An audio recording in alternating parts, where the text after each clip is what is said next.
think it's worth breaking this sort of cyber utopian myth that the internet is necessarily making us more international.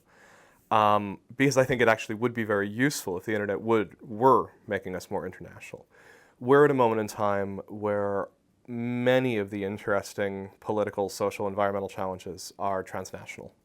If you want to do something serious about the environment, about arms control, if you want to understand the financial system, if you want to understand trade, none of these are contained within a nation's borders anymore.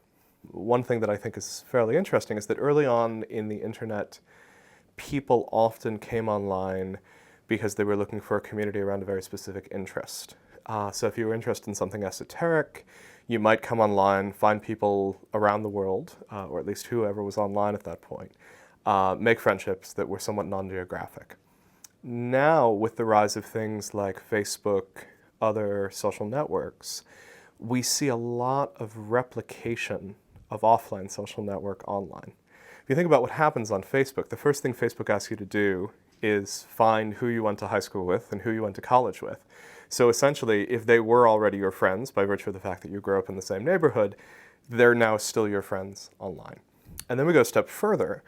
Services like Facebook, but also to a certain extent Twitter, in a slightly different way, community filters like Reddit and Dig rely on a flock of people to tell you what's interesting and what's popular.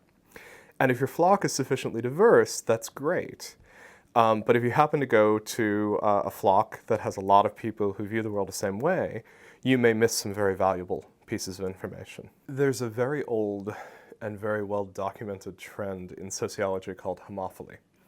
A lot of this literature starts in the 1950s, where sociologists started looking at how people formed friendships.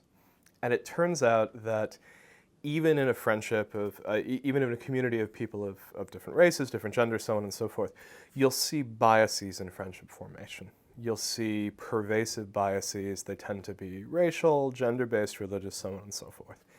It's a much older issue than the 1950s. You know, it's birds of a feather flock together, which literally you can find references to in Aristotle. It seems to be a very basic human tendency. The internet is profoundly polyglot.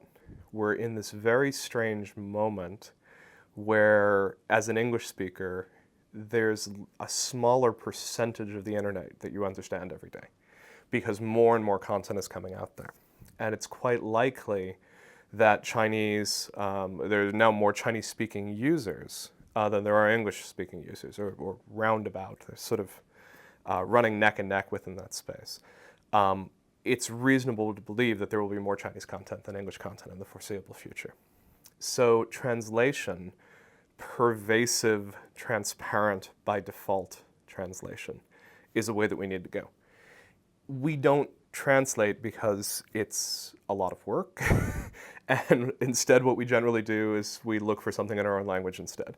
We actually need language to become increasingly invisible online, and that's a combination of machine translation and human translation.